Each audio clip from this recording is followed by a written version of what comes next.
I wanted to reply to your two replies, Sarah. First of all, I agree on the additional information for data collection. Data collection has always been stressed to me as a gen ed teacher, as a sped teacher, how important data collection is, yet nobody wants to give up that information on how to collect that data. Like, what data are we collecting? What do we need to do? How do we collect it? Where do we store it? What's private? What's not? There's so many questions that I've had since day one, and it doesn't seem like anybody has any particular suggestions. They can always say, oh yeah, I collect data. I've got a good collection. How? Where do you keep it? What do you keep in it?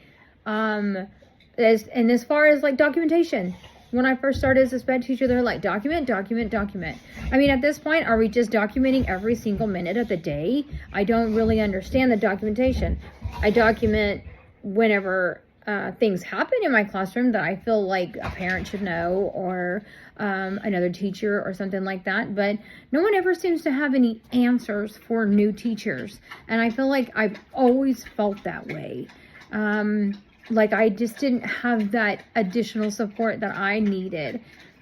Sure, we take all the tests, we take all the certifications. We're all certified, but that school does not cover everything that we need to know about these items. And furthermore, when I first read your sentence of the what I want to know section, yeah. It's a laughable situation with me too.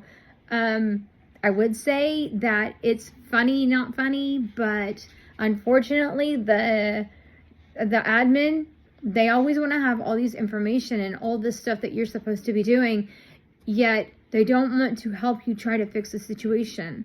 I have an example for you. I have a situation where a certain student in my class has been on a behavioral program. However, due to him graduating out of it, he was taken off of it. Well, I'm his new teacher. I'm also a new sped teacher. I've spent many times in the gen ed classroom, and I had my support I was a support staff in sped classroom. However, that being said, I am a teacher now, so I have further obligations. Those obligations are just being told, oh, you have extra obligations. When you're giving me that information, and you're telling me, well, this student doesn't have those behaviors anymore, but I'm documenting, and this student does have these behaviors, so I go to the admin and I go for help. They're saying, well, what are you doing wrong? The first thing that they do is say, what are you doing wrong? Not, has the student changed? Well, guess what? He went from elementary to middle school at the same time that I started teaching him. So yes, he is in a different environment. I'm in a different environment.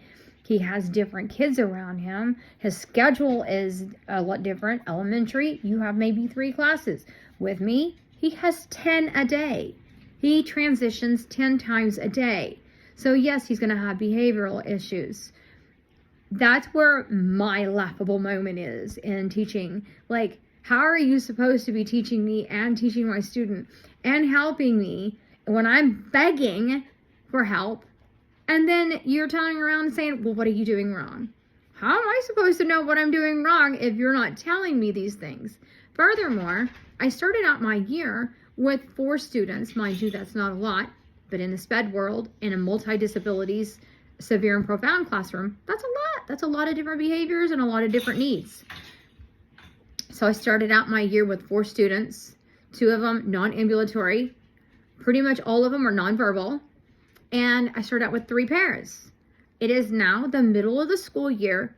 I'm down to half a day with 1 para, and that's still with the students. So tell me where the help is that I'm supposed to be getting, and where this broken unit has to start with me, because I want to know why I'm relied on to fix the broken classroom when I can't fix, I can't even keep staff in my classroom because they take them out to sub for teachers that aren't there. They take them out to do what I need is at win time. They take them out So I'm toileting, I'm doing it all. I'm feeding, I'm doing it all. So where do we fix this broken problem? That's my question.